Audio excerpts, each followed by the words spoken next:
बिस्मिल्लाहिर्रहमानिर्रहीम। अस्सलाम वालेकुम नादरीन, आप यूट्यूब चैनल देख रहे हैं, मैं इमरान ख़ान हूँ। नादरीन, सबसे पहले तो जो हम वीलॉग कर रहे हैं लगातार, लाहौर में ख़वातीन के साथ ज़्यादती की गई और ये गैर मुल्की ख़वातीन थीं। ये मामला एक सादा मामला नहीं है। पाकिस्तान में रोज़ाना बहुत सारी ख़वातीन के साथ ज़्यादती के मामलात होते हैं, जुल्म के मामलात होते हैं, बहुत सारे रिपोर्ट होते हैं, बहुत सारे रिपोर्ट भी नहीं होते। हमारे जैसे मुआशरे में ये चीज़ें और पूरी दुनिया में भी होती रहती हैं। लेकिन ये मामला इतनी हसासियत क्यों इख्तियार कर गया?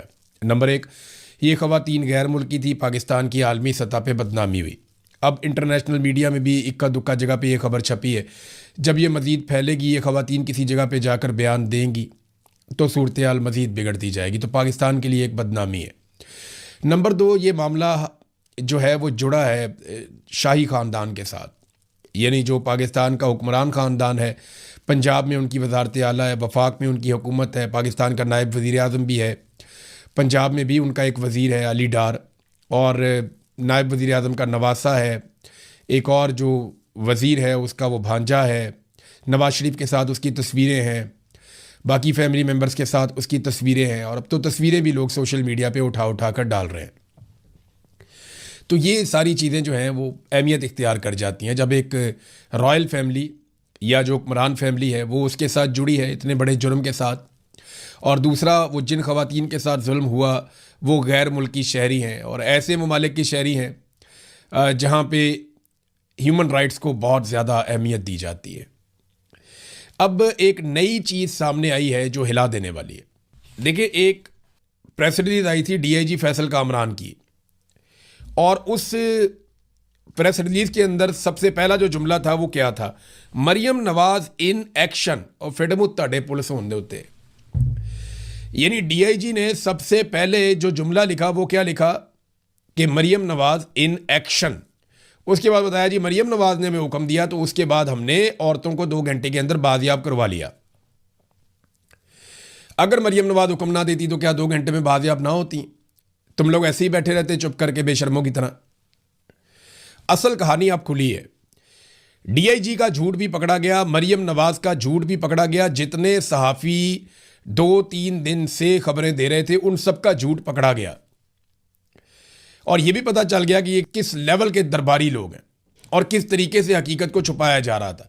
हमारे पास यही खबर आ रही थी क्योंकि पाकिस्तान के सोर्सेज यही बता रहे थे, लेकिन यासर शामी को शाबाश है और ज़ीशान अजीज़ को, जो उर्दू पॉइंट्स हैं, इन दोनों को शाबाश है। इन्होंने शानदार काम किया इस केस में। हुआ ये कि ये ख़वातीन बाजियाब नहीं करवाई पुलिस ने, ये हादसाती तौर पे सामने आ गई। ये कैसे हुआ? यासर शामी साहब ये सारी स्टोरी सामने लेकर आए। हुआ ये कि 1 जुलाई को रज़ा डार नामी जो बंदा है, जो इसहाक डार का नवासा है, नवाज शरीफ का रिश्तेदार, रज़ा डार नामी जो बंदा है वो इन ख़वातीन को उस घर से लेकर भागा। अब ये ख़वातीन ने अपने बयानात में अदालत में भी कह दिया है, लेकिन वो बयानात जो अदालत के थे उनको सील कर दिया गया था कि वो पब्लिक देख ही ना सके कि उसके अंदर उन्होंने क्या कहा। और सील करने के 48 घंटों के बाद उन बयानात को अब मंजर आम पर लाया गया है। एक तो ये सवाल है ना कि दफ़ा 164 के जो बयानात थे इन दोनों ख़वातीन के, जो इन्होंने मजिस्ट्रेट के सामने दिए थे, उन दोनों बयानात को सील किस लिए किया गया? और 48 घंटों के बाद जब ये ख़वातीन पाकिस्तान से जा चुकी हैं तो फिर इन बयानात को डीसील कर दिया गया, पब्लिक कर दिया गया। तो ऐसा क्या है जो इन बयानात में से मिटा दिया गया या हटा दिया गया? अभी तक तो एक बॉस है जिसे बचाने की कोशिश की जा रही है और सारी कड़ियां मिल मिलकर वापस बॉस की तरफ ही जाती हैं। यह लड़का गाड़ी में लेकर भागा उन 2 लड़कियों को और उन्हें एयरपोर्ट की तरफ लेकर जा रहा था। रास्ते में एक टोयोटा का शोरूम है और उसके सामने एक फिल्टर हाउस है। वहां पे ये लड़का हारन दे रहा था, डिपर्स मार रहा था, गाड़ियों को आगे से हटने का कह रहा था, और ऐसा लगता है कि शायद ये इन औरतों को एयरपोर्ट पहुंचाना चाहता था या कहीं शिफ्ट करना चाहता था या पाकिस्तान से बाहर निकालना चाहता था। कुछ ना कुछ तो इसके दिमाग में चल रहा था, लेकिन ये बहुत इमरजेंसी में था, ये गाड़ी भगा रहा था। अब सबूत भी मिल गए हैं। इसने एक फैमिली की जो गाड़ी है उसको पीछे से आके टक्कर मार दी। वहां पे जो है वो गाड़ी उसकी भी रुक गई, वो फैमिली वालों ने अपनी गाड़ी रोक दी। तो अचानक उस गाड़ी में से 2 ख़वातीन, ये दोनों गैर मुल्की ख़वातीन, ये उतरती हैं और शोर मचा देती हैं और ये इतना शोर मचाती हैं, इतनी पैनिक हो जाती हैं कि वो ज़मीन पे बैठ जाती है उनमें से एक खातून, और दूसरी ज़मीन पे लेट जाती है शोर मचा के। तो वहाँ पे आवाम की भीड़ इकट्ठी होना शुरू हो गई। तो ऐसे में वो लड़का जो था वो वहाँ से उस गाड़ी को लेकर भागा जो इन्हें लेकर शिफ्ट कर रहा था। वो गाड़ी लेकर भागता गया और उसकी फुटेज भी यासिर शामी ने 2-3 जगह से इकट्ठी की कि कैसे वो जिग जैग करता हुआ बहुत रैश ड्राइविंग करके वहाँ से भागता चला जा रहा है। वो वहाँ से भाग गया और ख़वातीन जो है वो अवाम के हत्थे चढ़ गई। अवाम वहाँ पे आसपास चारों तरफ वहाँ पे इकट्ठे हो गए और फिल्टर हाउस वाली जगह पे उनको पानी शानी पिलाया, पुलिस को कॉल की 15 पे। तो इस तरीके से वहाँ पे पुलिस पहुँचना शुरू हुई। यानी अगले 15-20 मिनट के अंदर एक गाड़ी आई, फिर एक और गाड़ी आई, फिर पौने घंटे के बाद 15 पुलिस भी आई। तो सारी पुलिस थोड़ी देर के बाद इकट्ठी हो गई और उन ख़वातीन को अपने साथ लेकर चली गई।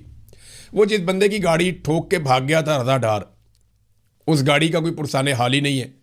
वो अपनी FIR करवाने गए तो उनकी FIR पुलिस दे ही नहीं रही। पुलिस कह रही जी पहले आए तो मामला ठंडा हो जाए, हम तो इधर फंसे हुए हैं सारे के सारे, हम आपका काम कैसे करें, आपकी FIR कैसे करें, जाओ अपनी गाड़ी खुद ही ठीक करवा लो। ये है असल कहानी। अब यहाँ पे बहुत सारे दानिश्वर, बहुत सारे सहाफ़ी जो कहानियाँ सुना रहे थे जी मरियम नवाज का सिस्टम वो काम कर रहा था। जियो फेंसिंग की जनाब पुलिस ने जनाब ट्रैक एंड ट्रेस का पूरा एक सिस्टम लगाया। सेफ सिटी के कैमराज जो है वो कमाल कार्रवाई कर रहे थे। और फिडे मुंह तड़े सेफ सिटी के कैमराज 9 मई वाले दिन तो काम नहीं कर रहे थे। जब PTI वाले एहतजाज करने के लिए कोर कमांडर हाउस के बाहर पहुंचे तो पूरे कंटोनमेंट के कैमराज के अंदर आज तक फुटेज नहीं मिल रही, पता ही नहीं चल रहा कि वो CCTV कहाँ गई। तो यहाँ पे CCTV कैमरा जनाब वो भी निकला है, ये भी कर लिया, वो भी कर लिया, किया क्या वो मैं आपको बताता हूँ। एनी शाहिदीन ये बताते हैं कि जिस वक्त ये लड़कियां बरामद हुई, यानी पुलिस वहां पे पहुंची, उन्होंने देखा कि ये वो गैर मुल्की लड़कियां हैं। अब पुलिस को तो लोगों ने दी थी, वो लड़का तो लेके भाग रहा था। ये बाजियाबी वाला ड्रामा तो खत्म हो गया, मरियम नवाज के एक्शन वाला ड्रामा भी खत्म हो गया, मरियम नवाज इन एक्शन वो वाला ड्रामा भी खत्म हो गया, जनाब ख़वातीन मेरी रेड लाइन है वो वाला ड्रामा भी खत्म हो गया। यानी ये इतने झूठे हैं, इतने झूठे। ये मरियम नवाज को झूठ बोलने की ऐसी घटिया और गंदी आदत है ना, इसने सारी उम्र झूठ बोला है। जो स्टेटमेंट उठाओ झूठ बोला। कभी ये फ्राई पैन से कपड़े इस्त्री कर रही होती है, कभी ये शीशे में मिला के साथ मिक्स करके उसमें गुड़ खाती है, अजीब अजीब हरकतें करती। कभी ये कैलबरी फॉन्ट लेकर आ जाती है, कभी ये कहती है मेरी बरतानिया तो क्या पाकिस्तान में भी कोई प्रॉपर्टी नहीं है, फिर हर तरफ इसकी प्रॉपर्टी निकल आती है। कभी ये अपनी BMW को नहीं मानती, मेरी समझ से बात। कभी कहती है हम बहुत गरीब होते थे, कभी ये कहते हैं हम बहुत अमीर होते थे। इस औरत की ना झूठ बोल बोल के, क्योंकि ये एक पॉलिटिकल लीडर है इसलिए मैं इस पर तनकीद कर सकता हूं, और ये औरत कार्ड के पीछे छुप भी नहीं सकती। तो ये औरत बहुत झूठ बोलती है और इसने इतना झूठ बोला कि इसका सारा निजाम अब झूठ पे लग गया है। पुलिस की प्रेस रिलीज भी झूठ है। वो कहती है जी जाके हमने बरामद किया। अब पुलिस वाले बताएं ना बरामद कहां से किया, वो तो सड़क से मिली है। अच्छा, इस सारे वकूए को छुपाने के लिए पुलिस ने क्या किया? एनी शाहिदीन बताते हैं कि पुलिस फिर DVR उठाती रही है। पुलिस ने फिल्टर हाउस वहां पे जो कैमरे लगे थे उनका DVR उठाया, फिर आगे 1-2 और जगह वहां से DVR उठाए। तो पुलिस वाले फुटेज इकट्ठी करते रहे। को 50 के करीब लोग इस बात के गवाह हैं कि पुलिस ने कोशिश की कि कोई भी फुटेज ऐसी ना मिले जिससे ये पता चले कि ये खवातीन हमें राह जाते हुए मिली हैं। वो उनको भगाकर ले जा रहा था कहीं पे। जिस वक्त इन खवातीन ने गाड़ी से निकलकर रोला डाला, अवाम ने इनको पकड़ा, पुलिस को बुलाया, उनके हवाले किया। ये वाला सारा मामला पुलिस छुपाना चाहती थी इसलिए ताकि मरियम नवाज को क्रेडिट दिया जा सके। देखें जी कितनी बड़ी कुर्बानी दे रहे हैं कि इनके खानदान के बंदों ने मुंह काला किया है, तो ये इसके बावजूद जनाब डट कर खड़े हैं और जनाब इंसाफ दे रहे हैं। ऐसा नहीं है, ये 2 नंबरी कर रहे थे, फ्रॉड कर रहे थे। लोगों ने खवातीन को पकड़ दिया और पकड़ के पुलिस के हवाले किया। ये बात अब खुल चुकी है। यासिर शामी को एक मरतबा फिर शाबाश, और बहुत सारे हकायक सामने लाने पर, क्योंकि एक एक कड़ी को जोड़ा है ज़ीशान अजीज़ ने, उन्हें भी शाबाश मिलनी चाहिए इस केस में। 1-2 और वकला हैं, वो बड़ा अच्छा काम कर रहे हैं और वो चुप करके काम कर रहे हैं, खामोशी से। वो नहीं चाहते कि उनकी इन्फॉर्मेशन बाहर आए। तो ठीक है, जब वो चाहेंगे तो उनकी इन्फॉर्मेशन हम देंगे, लेकिन उनके पास बहुत ज़्यादा हकायक हैं।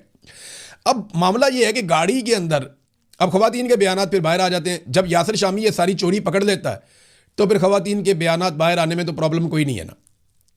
फिर उनके जो बयानात हैं 164 के, क्योंकि तनकीद बहुत हो रही थी, उनको डीसील कर दिया गया। फैसल वाटा भी कह रहा था, बाकी लोग भी कह रहे थे, रोला पड़ा हुआ था। जब उनको डीसील किया गया तो मुझे पूरा यकीन है कि कुछ ना कुछ तो उनके साथ किया गया, मुझे ऐसा लगता है, क्योंकि ये सिस्टम इंतहाई गंदा और गलीज है। बॉस को बचाने के लिए ये किसी भी लेवल तक जा सकता है।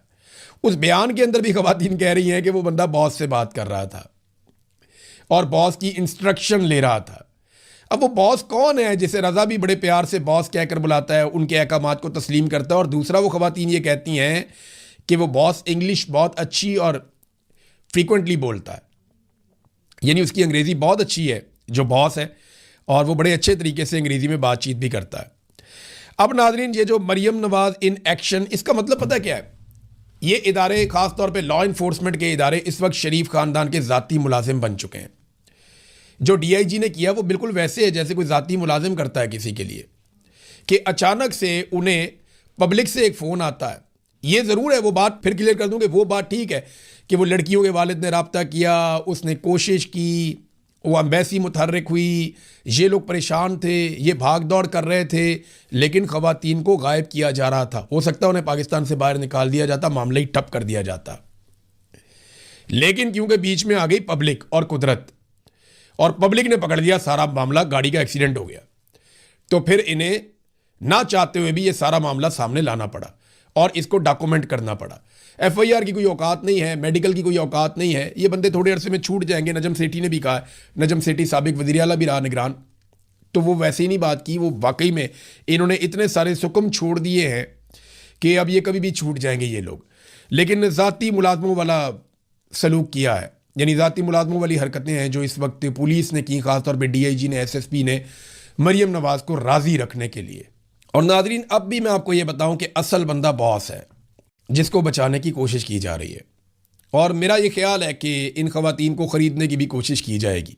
ये बैरून मुल्क मौजूद भी होंगी तो इनको 10-15 मिलियन डॉलर भी दिए जा सकते हैं, इससे ज़्यादा पैसा भी दिया जा सकता है कि आपने बॉस को नहीं पहचानना, आपने कभी नहीं बताना कि बॉस है कौन। लेकिन हम कोशिश करेंगे कि इन खवातीन को बॉस की तस्वीर दिखाएं और इनसे पूछें कि जनाब बताएं, ये बॉस ये तो नहीं था या वो तो नहीं था।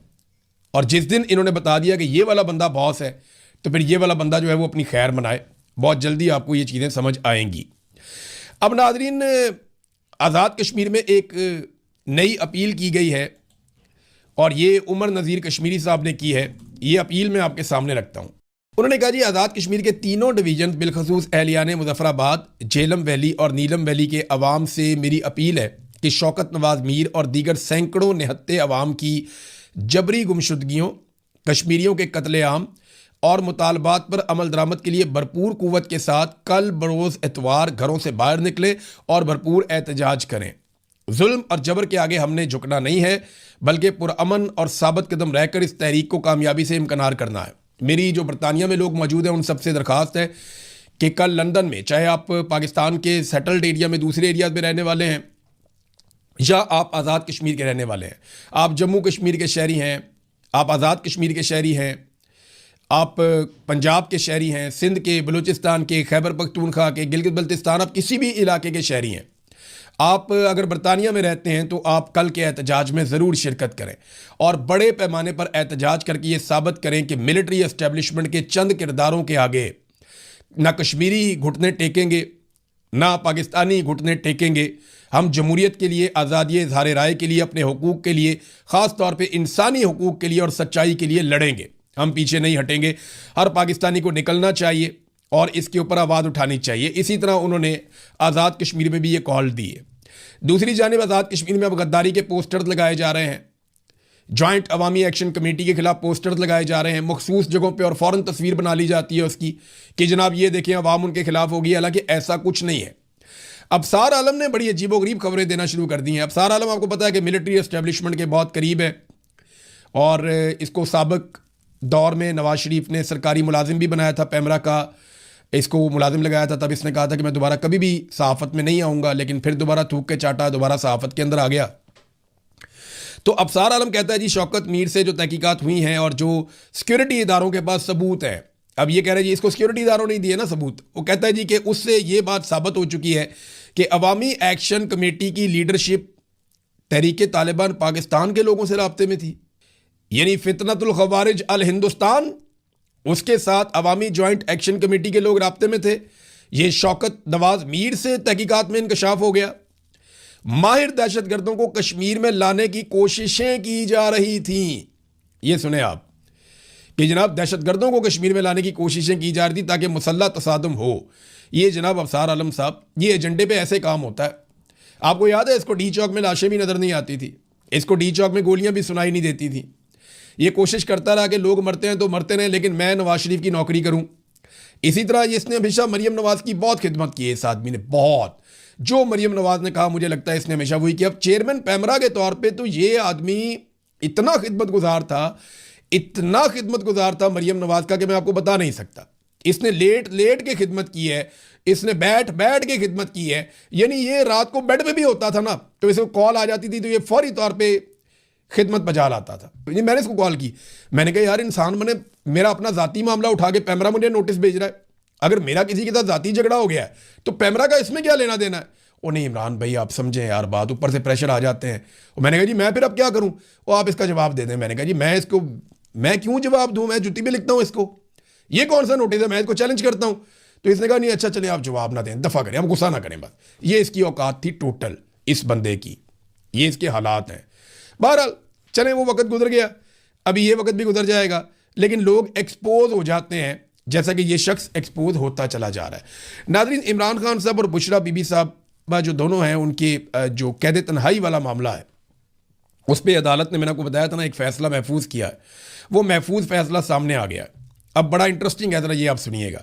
इस्लामाबाद हाई कोर्ट ने कहा कि इमरान खान और बुशरा बीबी को अगर कैद तन्हाई में रखा गया है तो क्यों रखा गया है, किस कानून के तहत रखा गया है, कितनी देर के लिए रखा गया है और क्या ये सज़ा है। भाई आपको देखना चाहिए कि मुलाकातें नहीं हो रही, वो रोज़ जाते हैं, सबको दुनिया को पता है। फिर आप पूछ रहे हैं कि क्या रखा गया है, सबको पता है कि रखा गया है, पूरी दुनिया ये कह रही है, लोग हर हफ्ते वहाँ पे जाते हैं मिलने के लिए। फिर वो ये कह रहे हैं कि क्या ये सज़ा दी गई है। भाई सज़ा तो आप लोगों ने दी है, निकाल के पढ़ लें, उसके अंदर तो कहीं नहीं लिखा हुआ। पीछे जो आपने रिमार्क्स दिए उनमें आपने ये कहा भी था। और जो तारीख दे दी है ना सुपरिटेंडेंट ऑफ अडियाला जेल को, वो 6 अगस्त तक की तारीख दे दी, आज से 1.25 महीने बाद की, 1 महीने से भी ज़्यादा दिन। यानी आज 4 जुलाई है तो 6 अगस्त तक की तारीख दे दी। मैं वजह बताऊं क्यों ये एस्टेब्लिशमेंट के कहने पे डिले हुआ है। वजह यह है कि पाकिस्तान तहरीक इंसाफ के अंदर एक डिबेट हुई थी आज से कुछ अर्सा पहले कि 5 अगस्त को मुल्क गिर बड़ा एहतजाज किया जाएगा, लेकिन उसकी अनाउंसमेंट नहीं की गई क्योंकि एस्टेब्लिशमेंट ने मना कर दिया था कि आपने इसको जल्दी अनाउंस नहीं करना। अगर एहतजाज करना भी पड़े, बहुत दबाव हो अवामी, तो आप इसको अनाउंस करें 1 हफ्ता पहले, 1.5 हफ्ता पहले, बस इतना पहले अनाउंस करें ताकि लोग ज़्यादा तैयारियां ना कर पाएँ, सोशल मीडिया को ज़्यादा मौका ना मिले। तो उन्होंने अभी तक पाकिस्तान तहरीक इंसाफ ने इसको अनाउंस नहीं किया। तो अब उससे पहले इमरान खान साहब की अगर जब वो एहतजाज अनाउंस करेंगे तो कोई एक आधी मुलाकात करवा दी जाएगी और बाद में आके सुपरिटेंडेंट ऑफ अडियाला जेल 6 तारीख को ये कह देगा कि जनाब हमने तो मुलाकात करवाई है, और पिछले 3 साल का रिकॉर्ड सामने रख देगा कि जनाब ये तो अदालतों में आते रहे, ये वाली मुलाकात हुई, बहन भी मिली, ये भी मिला, वो भी मिला, बच्चों से बात करवाई, अभी बच्चों से एक आधी बात करवा देंगे, ये चीज़ें ले जाके अदालत में दिखा देंगे जनाब ये है। तो ये बातें जो है ना, अब आम आदमी को, मेरे जैसे जो नालायक लोग हैं जिन्हें पता ही नहीं है अदालतों की कार्रवाई का, हमें भी समझ आना शुरू हो गई है कि अदालतें किस तरीके से खेल रही हैं। नाज़रीन, एक तारीखी नौयत का जनाजा हुआ है आयतुल्लाह अली खामनई का, और बहुत बड़े पैमाने पे अवाम ने शिरकत की है। पूरी दुनिया से वफूद गए हैं जिन्होंने जाकर शिरकत की। पाकिस्तान से भी वफद गया, पूरी दुनिया से वफूद आए, बहुत सारे ममालिक से, ख़ास तौर पे मुसलमान ममालिक से, और उन्होंने आकर शहीद आयतुल्लाह अली खामनई का नमाज जनाजा पढ़ा है। अवाम बहुत बड़ी तादाद में निकली है। तफसीलात मैं आपको नेक्स्ट वीलॉग में बताऊंगा। अब तक के लिए इतना ही। अपना ख्याल रखिएगा, अपने चैनल का भी। अल्लाह हाफिज़।